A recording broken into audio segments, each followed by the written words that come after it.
تلویزیون دولتی بلاروس درباره اعتراضهای عمومی در این کشور مصاحبه‌های ساخته‌کارانه نشر می‌کند. یولیا ارتیوخ خبرنگار تلویزیون دولتی استو در بلاروس است، ولی در نوارهای دیگر او چون یک فعال شهروندی و اشتراکچی معرکه‌ها به جانبداری از حکومت ظاهر می‌شود. در این گزارش ساخته‌کارانه تلویزیون دولتی گفته می‌شود که اعتراضگران خشونت و بیدادگری می‌کنند.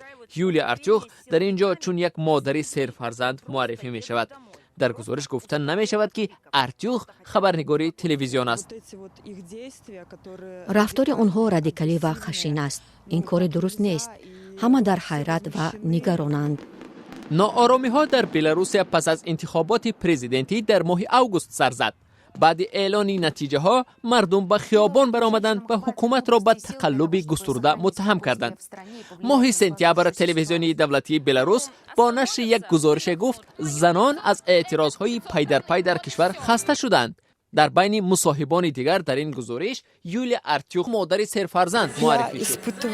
من در وحشتم. من نمیفهمم. من حیرانم.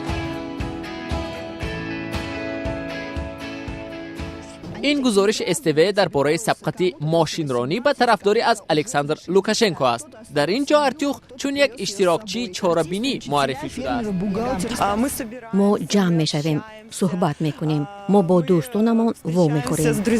استو ادعا دارد که 80% بلاروس‌ها از لوکاشنکو حمایت می‌کنند، اما برای صحبت در گزارش‌ها کسی را پیدا کردن نمی‌توانند. از این رو باید یک نفر در چند نقش بازی کند. یولیا ارتیوخ یگانه نفری نیست که در تلویزیون دولتی بلاروس در چند نقاب یا نقش‌های مختلف ظاهر می‌شود. یلنا ویربیتسکا از شرکت‌داران دیگری معرکه‌ها به جانبداری از لوکاشنکو است. او در این نوار چون یک ساکن عادی مینسک صحبت می‌کند. ویتالی لیانوویچ یا پلامن پاسکوف در یک گزارش تلویزیونی دولتی ویروسولوگ یا پزشک واگرشناس معرفی می‌شود، اما در گزارش دیگر او علاقه سیاستمدار گفته می‌شود. پاسکوف از بلغارستان است و در رسانه‌های روسیه هم او را دیدن ممکن است. او یکی از نامزدهای انتخابات پرزیدنتی سال 2016 بود و صاحب 0.26% رأی مردم شد.